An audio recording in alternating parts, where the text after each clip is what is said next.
All right, welcome everybody to the second workshop with Map the System Canada 2024. Map the System Canada is sponsored by ATCO and is in partnership with the Institute for Community Prosperity and the School Centre. My name is Ashley Dion and I am the program lead for Map the System Canada. Map the System Canada is housed at Mount Royal University, which is located on the traditional territories of the Blackfoot Confederacy, which includes the Siksika, Kainai, Piikani, Tsuut'ina, and the Stoney Nakoda nations. It is also home to the Métis Nation of Alberta, Region 3. Today's workshop is to learn about what a systems problem is, and our guest today is Dr. Catherine McGowan. So join me in thanking Catherine for being here today. Let's get started. Over to you, Catherine. So I'm just going to share my screen. And thank you so much, Ashley, for sort of that wonderful introduction. I just want to, this is perhaps a little sad. I have an 18-month-old, and she has made me sick for the 15th time. It's in the last 15 months. And so I want to apologize if I cough or if I sort of seem a little bit fuzzy-headed. This is really meant to be kind of a welcoming, engaging sort of workshop. It's not meant to be heavily sort of what you might call information dumping. It's really meant to help you frame as you move forward. Do you think you have a systems problem? And as you can see, we're really things to consider and questions to ask. And we've designed this explicitly so that so that as you move through your research, this will be helpful. And then the next workshop will sort of take where this leads off. So hopefully that'll be helpful for everyone. I do want to stress that Ashley and I are both monitoring the chat as much as we can. So if anyone sort of has questions that emerge, it can be really helpful for us to know that. We will also have some time at the end where we want to do a bit of an activity. So if you are at a desk and you are sort of able to, try to grab a piece of paper and a pencil or a pen now so you can be prepared for that. So once you start just by kind of in your mind thinking, what is a problem that you have been working on? And this can be something in your job. I know we have some people here who are joining not from the academic world, but from the world outside. Although, frankly, this does apply to a lot of academia as well. So just take a moment, take a breath, and think about what is a problem that you may be working on. So once you have your problem, I want you to ask whether or not you find that any one of the following 5 criteria are present in this problem.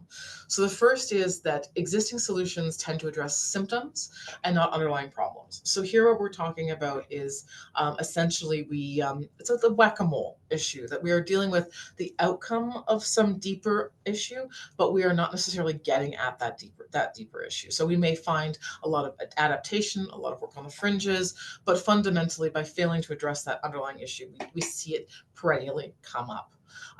Second issue, is it that the sort of solutions in the short term seem quite obvious? That it's like, of course, why aren't they just doing that? Is that the discourse around this issue, around your problem that you are sort of focusing on? And that focus on the simple solutions is a very short-term focus. If we just do this, then everything will be solved. In Canada, this issue around homelessness and access to housing is one of these issues where people will often sort of say, well, the issue is very simple. All we need to do is do this. And if we do this, long term, no problems will exist. So do you see that in the discourse?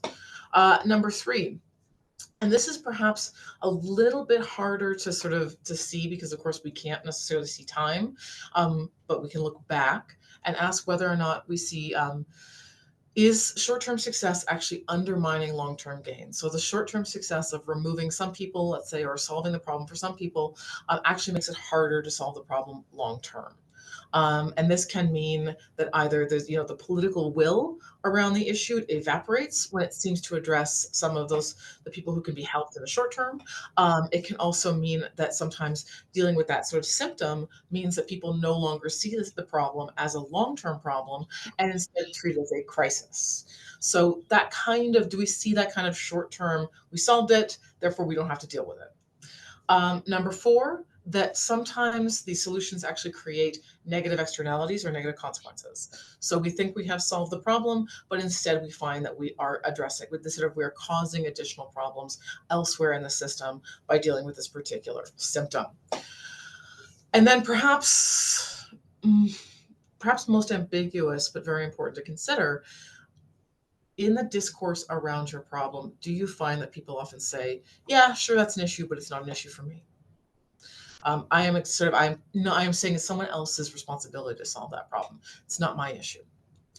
So one of the reasons why I wanted you to start thinking about whether you see the discourse around this, around your issue, falling into at least one, if not more, of these categories, is that these tend to be things that we associate with systems problems.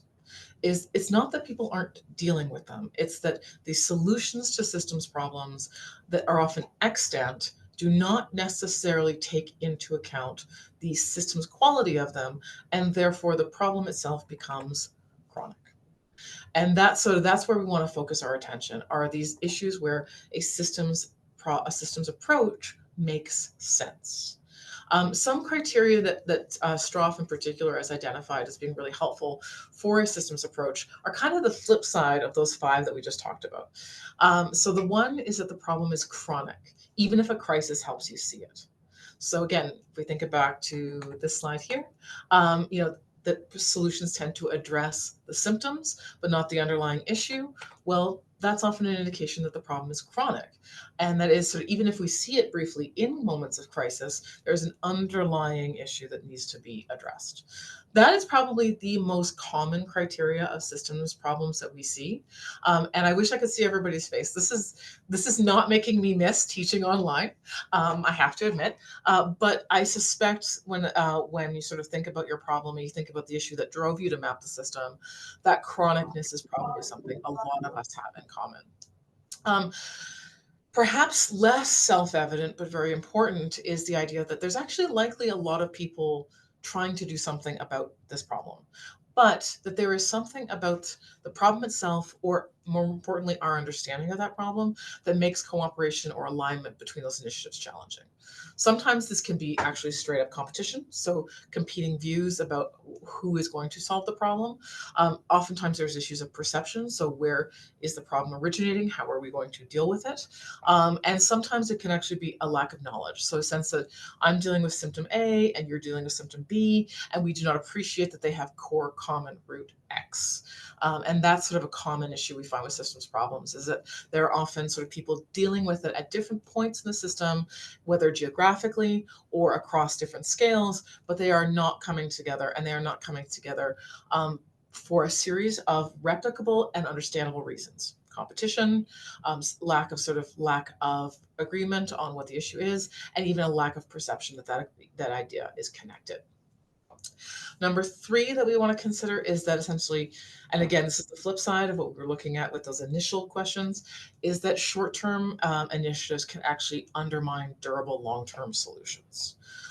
This is often most evident when we have a political quality to it. So we've got a lot of support for an initiative. We may get a lot of popular support or support in a particular level of government. Here's where you can see I'm Canadian. I'm like, a particular level of government. And of course, not everyone has the system we have with municipalities and provinces and the federal government. So adjust my language according to your particular jurisdiction. But that essentially we're able to, for a short period of time, usually thanks to a window of opportunity, get a fair amount of coalition around a particular solution. Unfortunately, that solution may only address a symptom, it may only sort of address a portion of the problem, and that the enthusiasm around the solution actually ultimately undermines finding out about the deeper systems problem. We see this in Canada quite a lot when we have sort of a lot of enthusiasm around a particular solution. We may even get alignment between different levels of government. We pass a bill, we're very proud of ourselves, and then unfortunately, because it doesn't resolve everything, it undermines people's faith in that process to sort of address additional problems that emerge down the line. And that's a very common dynamic we find with systems problems. And a good indication that you need a systems approach is when you see these kind of what look like short-term wins that actually ultimately undermine people's faith in the ability to solve the problem itself. Number four is that promoting a particular solution often comes at the expense of continuous learning. So this one just can feel a bit ambiguous, because you might say, of course I'm learning about the problem. I'm trying to understand it when I understand my solution. What we're really talking about here is that essentially what we often find when we sort of look at people who are trying to address systems problems is that they essentially stop learning about the problem once they have devised a particular solution.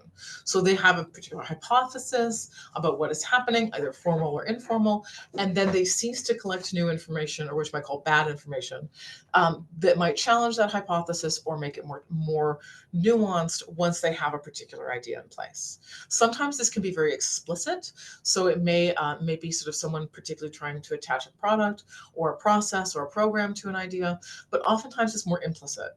It's that we have only so many hours in the day, we have only so much energy, and so once we think we have identified a key mechanism, we decide that we're going to go forward with that.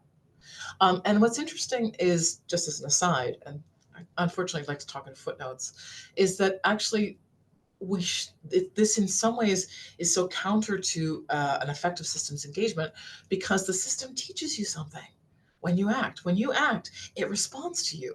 And so if you're not open to that, I have so many more questions about what are you doing? What are you learning when you engage with this? And so really with number 4, what we're talking about here is just sort of putting on those blinders around learning about the system, learning about even how it responds to our particular solution. Where this may be more relevant for the Map the System folks in this conversation is when you start doing your research and when you start encountering people, do you find that they are deeply committed to a particular perspective at the exclusion of something else? So they may deeply believe that it is complex, but for them it has complexity but moral clarity. So they acknowledge the fact there's a lot of interconnection, there's a lot of sort of difficulty, but for them the solution itself is completely morally clear. And the failure is the failure of people to appreciate their solution. So do you find that value set getting replicated? And that's an indication that you may have a systems problem, because the fact that that value set is present and yet the problem seems chronic indicates a breakdown between what to do and what the system is actually telling you and how the system is actually responding.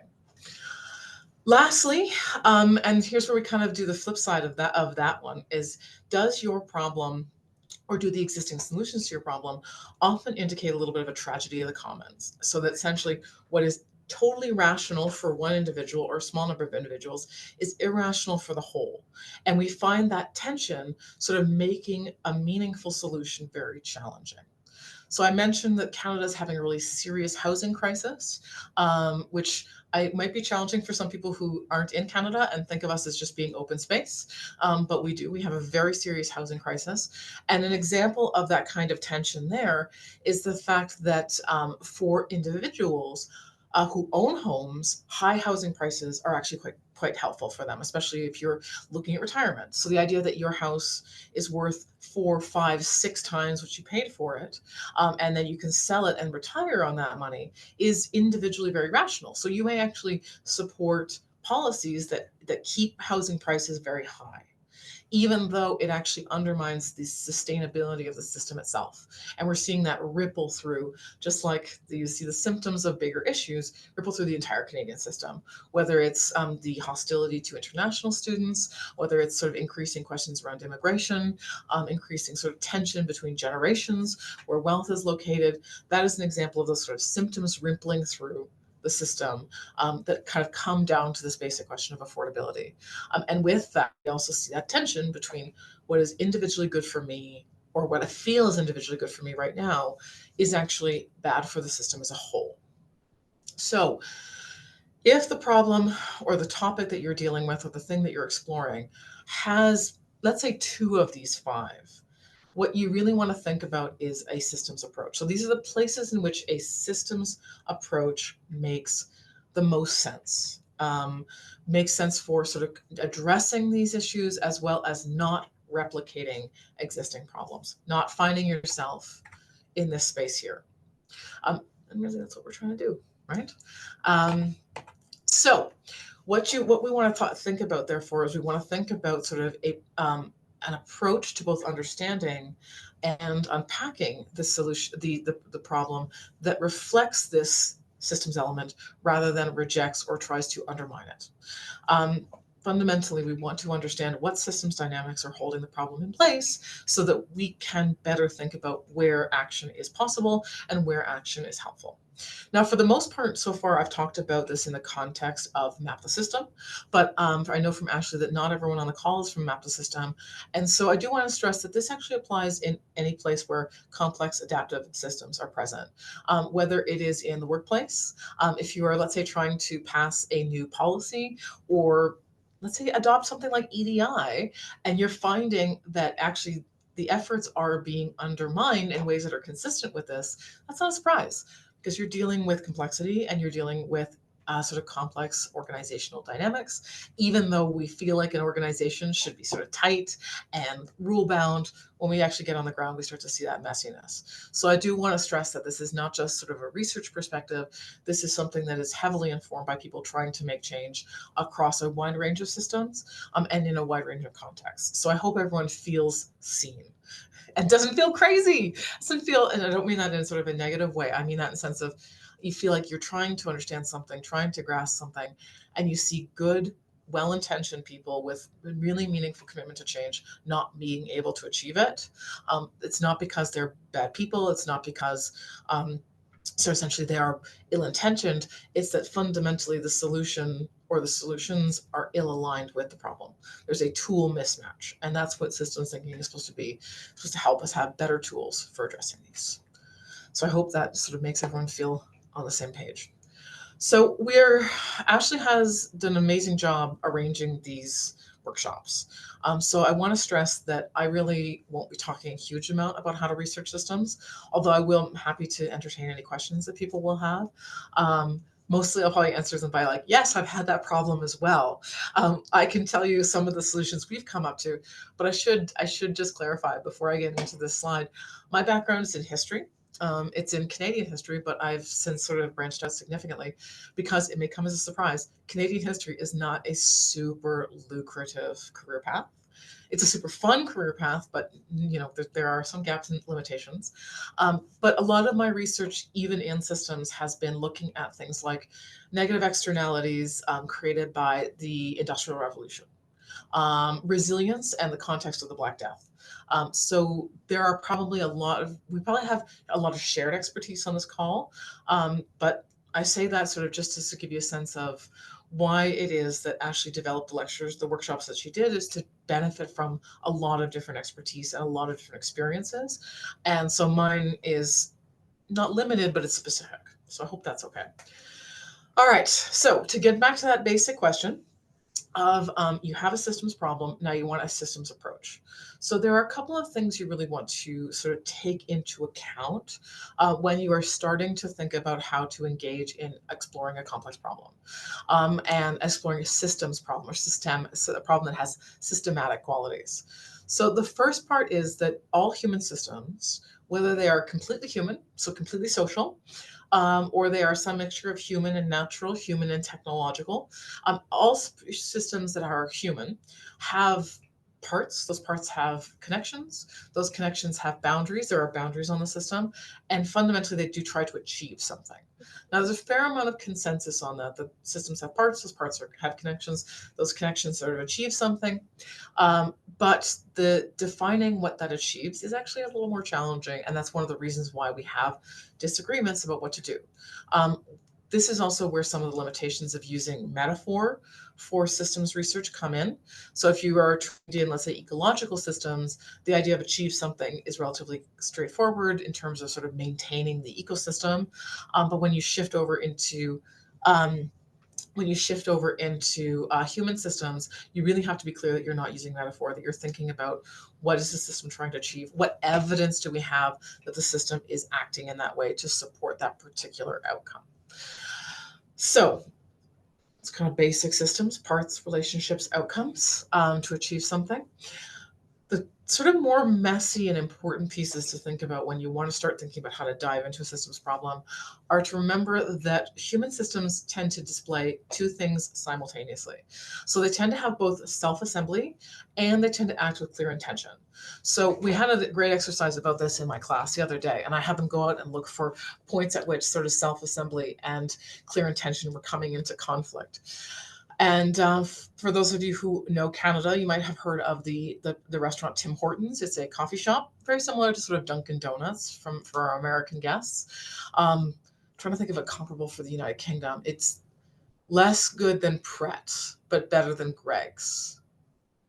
Good context. So one of the things that they found was that, of course, the lineup at Tim Hortons gets really, really bad between classes and then disappears. And so we had a good conversation about what that means. And they sort of said, well, no one tells us to line up then, but we know when there's time, we know when we're hungry. And that idea of self-assembly, or what you might call the unwritten rules of a system, are often very evident, but we don't necessarily think about them. Where they kind of come into play with a systems problem is when they clash with or are ill-aligned with clear intentions. So the clear intentions in the human system are things like official rules, official policies, official sort of protocols and legislation that are seeking to achieve an explicit end. So if you have, let's say, an anti-congestion policy in your city, that policy may have things like costs on congestion taxes. That would be an example of a clear intention. However, if everyone still goes to work at the same time and leaves work at the same time and lives in place A and works in place B, they are still going to be rushing into those roads and not necessarily sort of that the congestion tax may be unpleasant. It may encourage some people to carpool, but if you haven't dealt with some of those deep elements of the system that lead to that self-assembly, you're fundamentally going to have a disconnect between that effort at intention and that effort at self-assembly. But we do know that we see both of these, and you have to sort of accept and embrace and understand the fact that there's going to be that kind of messy self-assembly as well as clear intention. Sometimes they align, sometimes they're separate, and sometimes they come into conflict. And looking for those points of conflict can be an important place to start doing some deep research. So where is it that we think we're acting in a way that should expect this outcome, but we get a different outcome? And that's a good place to sort of pay attention to, is that tension between self-assembly and planning. Which is my second point. All human systems have some degree of intentionality and planning, but they also have some degree of adaptiveness and responsiveness. So we're now taking it and we're looking over time. So it's self-assembly and intention over time. We can see intentionality and planning, and we can also see adaptiveness and responsiveness, and they can act, again, simultaneously, and they can be in significant tension. The one caution I always say to my students is that intentionality and planning doesn't mean that you get the outcome you want. It often simply means that there are outcomes that have been determined by groups and individuals within the system who have the capacity to do so, and that those can either come into conflict with the context of the system itself or with resources in the system, or they can have a fair amount of control. This is where we start to see those kind of negative externalities, however, come into play, is where we see an intention stated, effort to achieve that intention, and then as it ripples through the system, we start to see the system respond and either adapt to that or potentially produce new outcomes that were not intended. This is also where coming up with those short-term solutions can be illustrative, but also ultimately undermine long-term change.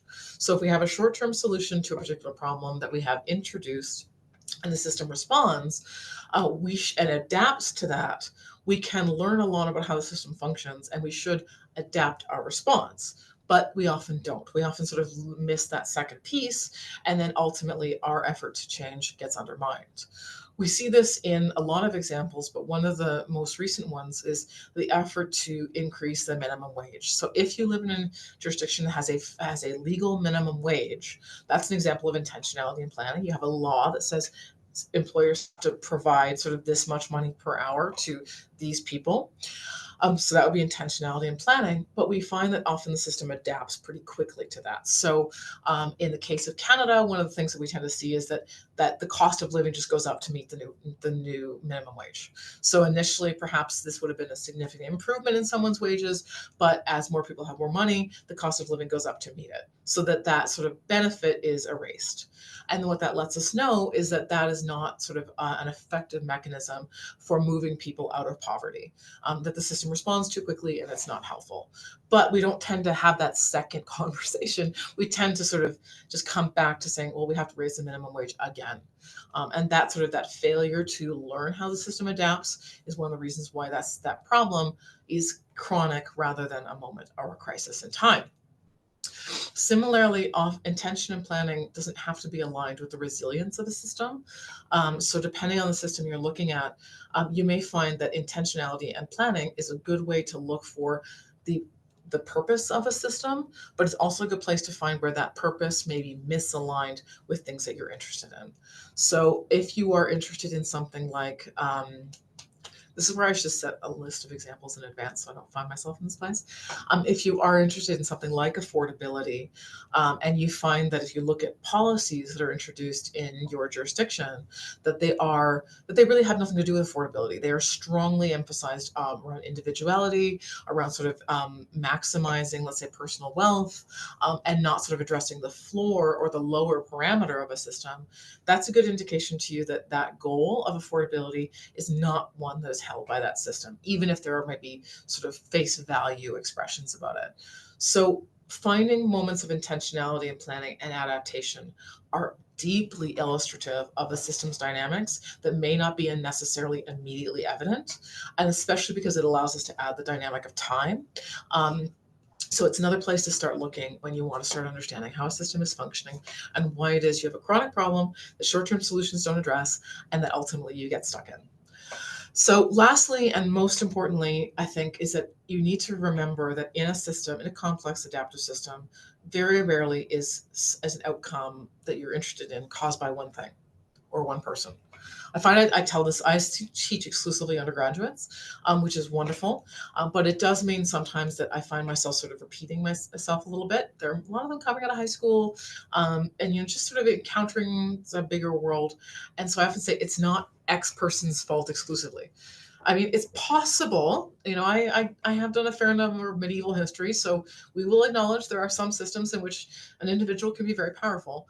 But even in those cases, it's very, very rare that it's one person.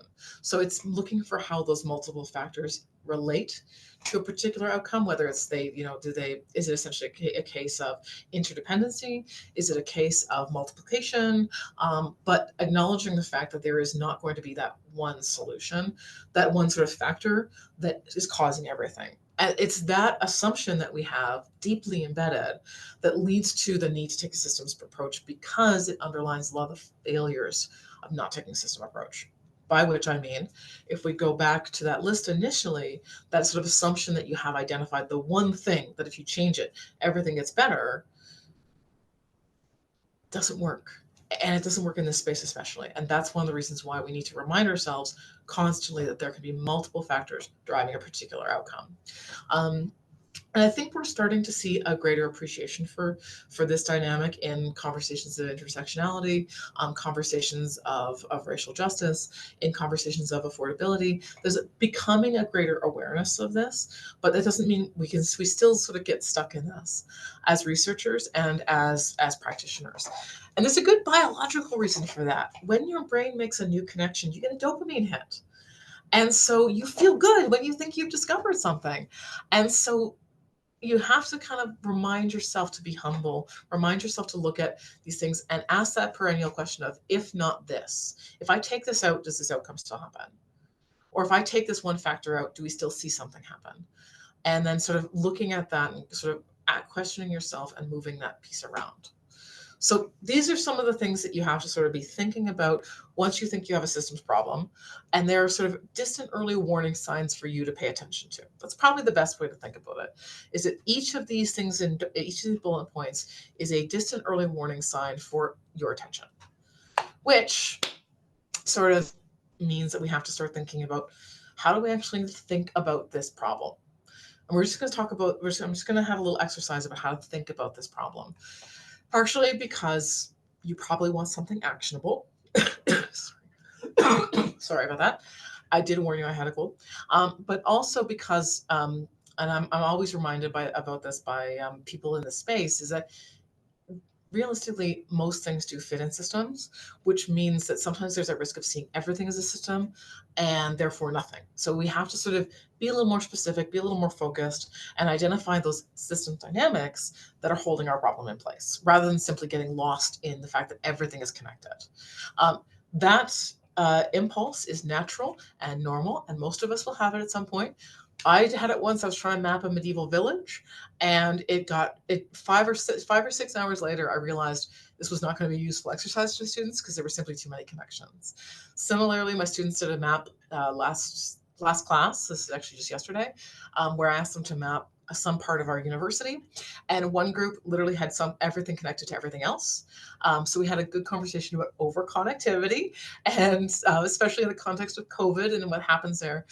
But we really do need to sort of acknowledge that we have to focus our attention, even if we know that connection is important, holism is important. We still only have sort of so much energy, and we have to think about those places where our attention is best allocated.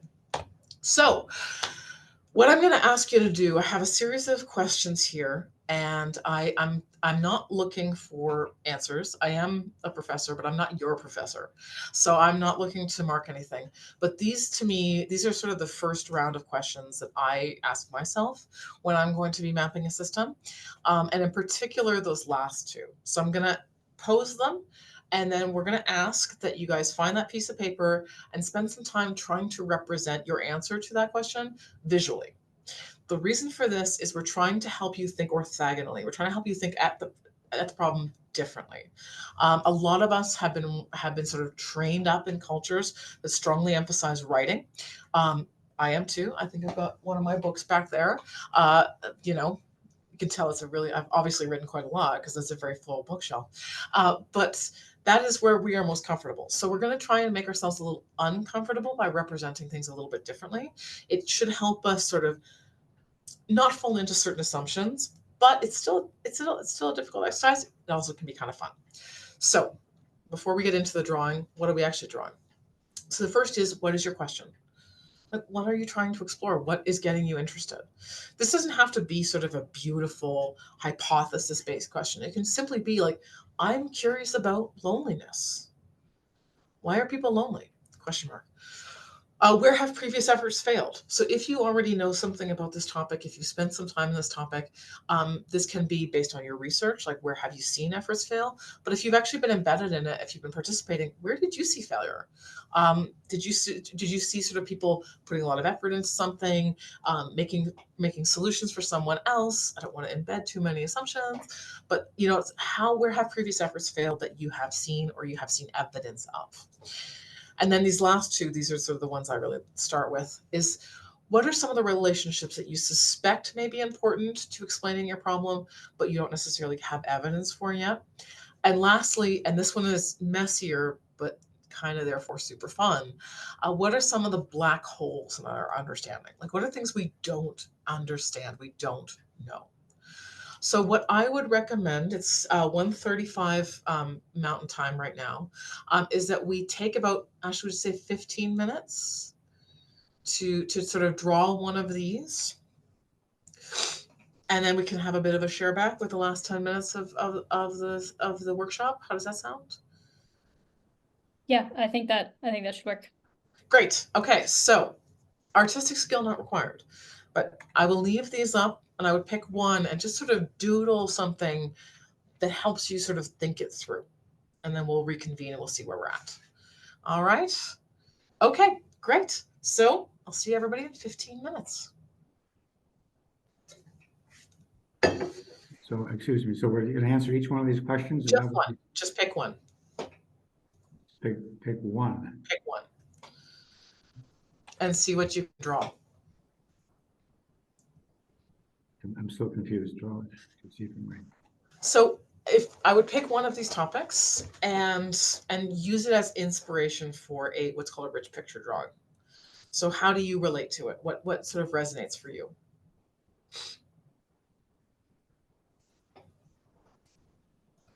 I can show you. So go. So this is a kind of a rudimentary type of systems mapping. I'm just going to stop sharing this and I'm going to share a different part of my screen. Chrome tab. Here we go. So it's sort of an introduction to systems mapping that we use, fair amount. And you can see people just start to sort of doodle what they think is relevant to the question at hand. There's no wrong answer here. Catherine, there was just a question of what was the last, I think the last question that you, What are some of the black holes in our understanding? perfect, thank you. There we go. Can we, am I still sharing? I don't love Zoom. But I can just see the rich pictures. Yeah, perfect. Yeah.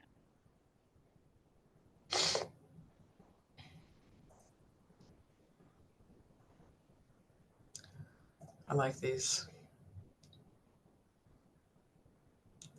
This one's a good one.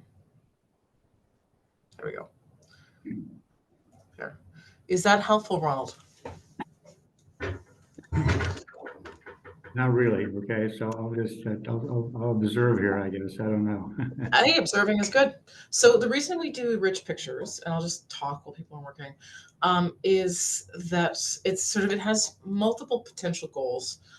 It actually can be a really useful tool in systems research if you have stakeholders in the system who you want to understand how they see things. But fundamentally what we're trying to do is use a systems mapping method that allows for naive observations. So where you don't need to have sort of deeply embedded understanding of, let's say, causal loops, or even theory of change diagrams that can have certain assumptions embedded. So the idea is to empower people to reflect on something without necessarily having to have a deep knowledge of the specific theory. Whoops.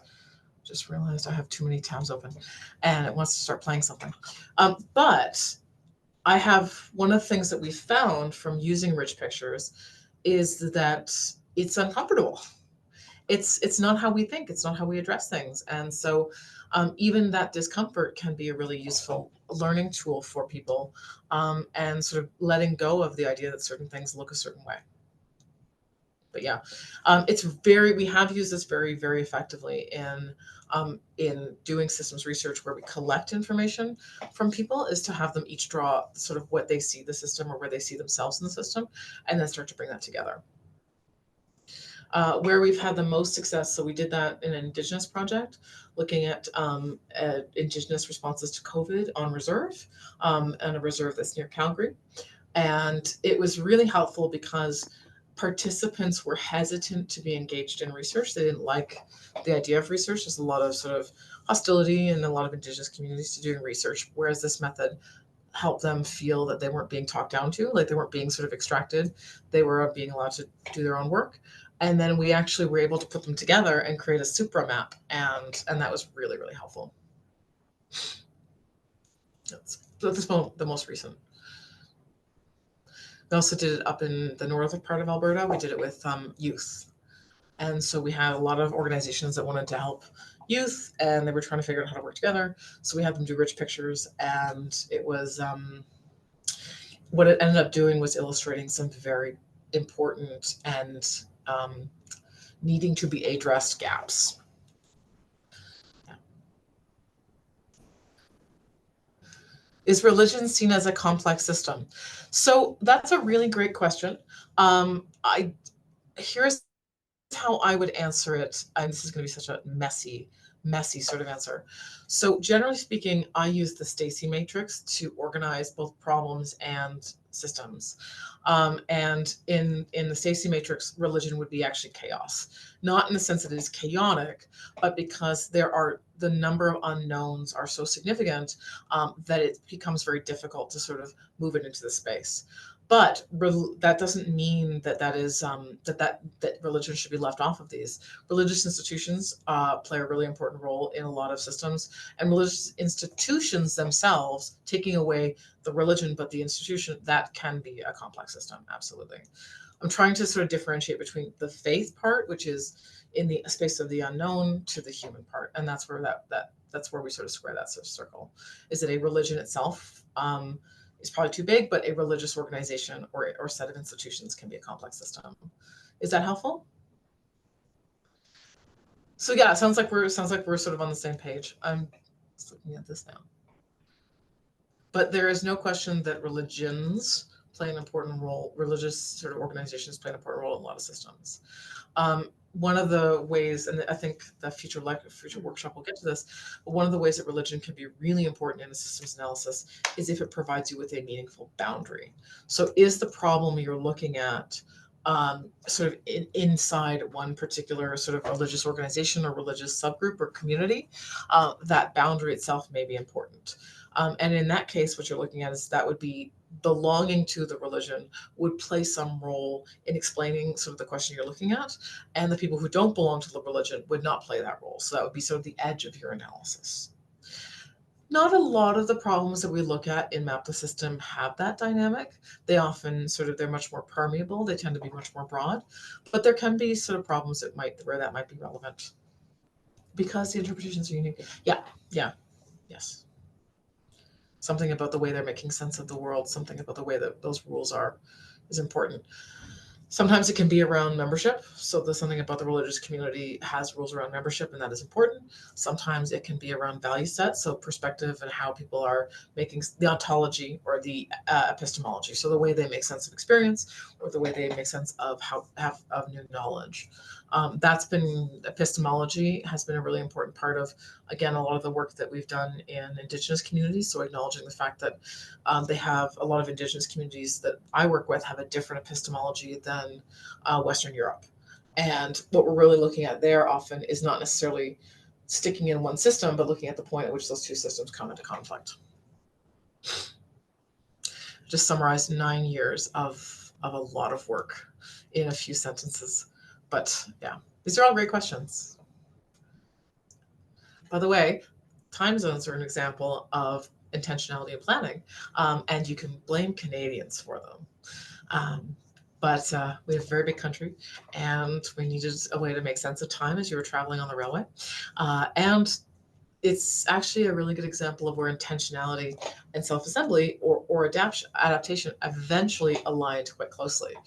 In the United States, when they wanted to adopt when they wanted to shift towards using time zones, there was a huge pushback. A lot of people valued local time, and they would set local time usually based on a local clock or a particular sort of artifice that sort of had time based in it. And so people pushed back. They're like, how dare you take away our local time? But the railways sort of said, nope, we're using this time. We're showing up when we say we are, and we're leaving when we say we are. And this conflict went all the way up to the U.S. Federal government, where a number of representatives, I'm not sure if they were congressmen or senators, say, well, we're not following this. We're following our local time. And apparently, it's a wonderful episode of Planet Money about this on NPR. But apparently, after the railways adopted sort of the standard time, the one member who had fought it showed up at the train station local time and missed his train. And apparently there was enough of a focusing event that sort of people just went along and adapted to standard time and left local time. So there's intentionality and adaptation meeting it rather than pushing against it.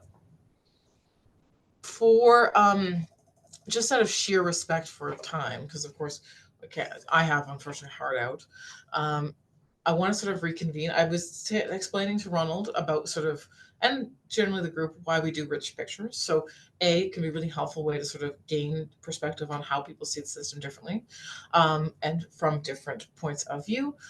B, fundamentally, systems mapping is a specific set of skills, and not everyone in the room has them. So we want to make sure that we have sort of a soft entry point. And in theory, drawing is a soft entry point. C, it does help us move orthogonally. So we want to, with systems thinking, we are sometimes actually not even necessarily introducing new data, but we are approaching the data differently. We are looking, instead of for the lowest common denominator or the simplest sort of answer to the solution, we are looking for connection. And so we have to sometimes begin by simply using the data we have from a different perspective or a different angle. And so getting people who are used to writing, moving into drawing can be a really powerful way to do that, even just in a tiny way. That doesn't mean it's easy. That doesn't mean it makes sense for everyone. It absolutely doesn't.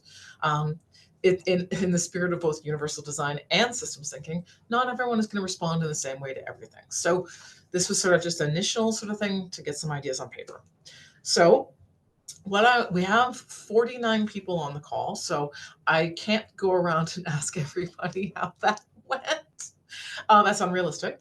But I am going to ask that I'm going to open up the chat so I can see it.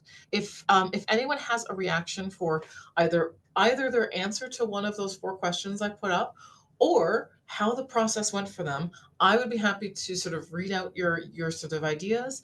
Let's try to get 5 from the group to see where we're at. And this, by the way, can include this was frustrating, and that's perfectly fine because, as I said, this is about thinking orthogonally and sort of moving at a problem. It's not about necessarily getting to that solution. So I'm going to ask anyone who's comfortable sharing their ideas or their experience, just put it in the chat and I will read it out. And then we will hopefully get a little bit of a sense from everyone where you are at and then how we can use this to get into the next step, into the next workshop. I could share what I did. Great. Thank you so much. Do I have to share my screen? Because I did it on my iPad. Are you comfortable sharing on your screen with your iPad? Oh, I haven't connected it to. Okay, I'll turn it on Zoom and then, or do you want me to just show the screen? You have to put it right in front of your face. You've got your background blurred. Yeah, So I'll turn it off. I can just show it. I did access to maternal health care in Baltimore. So let me turn my brightness up. So in the middle, I tried to draw a pregnant woman. I'm sorry, I'm not an artist. no, that's cool. Yeah. So next to it, I put some factors that affected would be racism. I think next to it is infant mortality in minority populations, access to mental health for women, and then I think access to healthcare is what I put. Awesome. That's awesome. So can I ask you some follow-up questions? Hopefully I have an answer. Actually, to be honest, not having an answer is not a problem. So what was that process like for you? Well, I think I just knew in the center it was going to be a pregnant woman, and I thought about like what factors affect her, like what factors affect her birthing, postpartum, pre-birth, stuff like that. So I was like, racism could affect any part of this experience for her. Then as well as after postpartum, she could develop postpartum depression, and she might need some healthcare in that respect. I also talked about access because minority populations usually have an inability to access the healthcare system. So of course that would affect her access to care postpartum and before birth. And then I also thought about like, since they don't have access to the healthcare they need, how does that affect the child being born too? So infant mortality rate. Mm-hmm. Was there anything, I mean, obviously this is something that you're thinking about, which is great. Were there anything when you were drawing it you wish you knew more about? I wish I knew more about infant mortality rate and then barriers to access to healthcare besides just the financial aspect, socioeconomic status. I want to know more reasons about why women would choose to have an at-home birth rather than a birth in the hospital, or what other factors affect their experience in the hospital. So that would be what I would suggest is your next step, is answering those questions. And I mean, those are those black holes of your understanding. But I want to just say thank you for sharing. Thank you for the bravery of sharing. And yeah, are there any other sort of observations you had through the process? Yes, you can clap in hands. Yes. Like I said, this is not the ideal way of teaching. Sorry, Chisholm. Any other concerns? Besides research-wise, I didn't know where to start. Like, what resources will I go to first for this kind of idea? Who are my stakeholders here on campus that I can reach out to, and then out in the Baltimore community? So you already have some of those on that map, but I think that question of what do I want to know more about is really important. And I think that would be where I would sort of recommend you pay some attention to, because if you've already got them on the map, one of the things you'll find as you do more research, and this is true of everyone, by the way, is that sometimes the research will question some of your initial assumptions, sometimes it confirms them, but it feels so much more, but sort of going to those black holes of understanding is a really good way to feel like we're not just spinning our wheels and we're not just replicating existing processes. So thank you so much for sharing. I think we have one more comment. So I have one here. I found that rural migration is part of our disconnect from nature. It made me question the use of nature in a rural context to begin with, the relationship people have with their natural resources. So that's really cool. And again, that is not We're not coming with the answers. We're coming up with questions. And that's what we want to be. That's where we want to be right now. And that's where sort of actually the next research step will go. So I know, Samantha, you said you have a question regarding the process. Did you want to ask it now? I think we have like 2 minutes. Yeah, sure. So I guess my question is kind of like, to me, each kind of component of the drawing I made could be a problem in itself. Probably. So I'm curious, like, let's say I'm talking about this problem, or these problems for my systems map, like, how do I go about framing the problem? And I can obviously like reach out to you, like personally after, but when I drew it, it just felt like Got bigger and bigger and bigger and bigger and bigger and bigger. Yeah, so congratulations, you're a systems researcher. I know that sucks. So my first, I honestly, so this is where, do you want me to put my teacher hat on or my researcher hat on? Researcher. So one of the things that we found when we were talking to researchers who looked at complex questions across a wide range of spaces, is that what they found is that they would start with a very small question, and then that would push them to a bigger question, and then push them back to a smaller question, and kind of continue ad nauseum. So they'd be interested in a very particular relationship, and then once they figured out that that relationship was part of a bigger web, they would go up. And then once they went up, they're like, oh no, I need something that makes sense. And they would go back down again. And we called that the research journey, as it essentially was like a perennial questioning of things. We actually wrote a paper about that. It came out like, oh my God, a decade ago. I'm sorry. I just aged myself like intensely. What I would recommend for you, especially given the fact that we're looking at sort of a several month deadline, is to identify in your map one of the relationships that you're interested in, and start with that as your small question, and then start to ask what relationships, what parts of the system are relevant to helping me answer that question. And sort of, and that way you're not saying I don't think other relationships are important, but you're saying I know that not all these relationships can help me answer that initial question I had. And you'll find that some of those are pretty permeable, but it will help you at least starting to have a criteria. So, because yeah, trust me, we don't want to be like Jeff Goldblum in Jurassic Park. We're not saying that everything is connected to everything else. We know that, but we want to sort of have something to start with. So looking at the one relationship on your map, you're like, this is the one I want to understand better, and sort of framing a question around that, and then using that as your first set of criteria for determining where to push your boundaries is a good way to start. It means that this is always one step in your bigger research journey, but that's okay. And that's actually something critical for a lot of systems research and a lot of systems work, is that we acknowledge the fact that we take one step at a time, and there is no such thing as there's no such thing as a super observer in a system. No one sees the whole system all the time. And so we know that, so we sort of acknowledge that we want to have an evidence-based beginning so that we know what the next step is. Amazing. Thank you so much, Catherine, for all of your knowledge. Yeah, definitely join me in giving Catherine a round of applause for helping us work our way through what even a systems is. Like, you're like, how does this even work? And what have I signed myself up for in this competition? So thank you so much for all of that. Yeah, we're gonna wrap up. I'm good to stay on for a few more minutes if there are any last minute questions that are about the competition itself, especially from a Canadian context. I'm happy to answer any of those questions, but I will let Catherine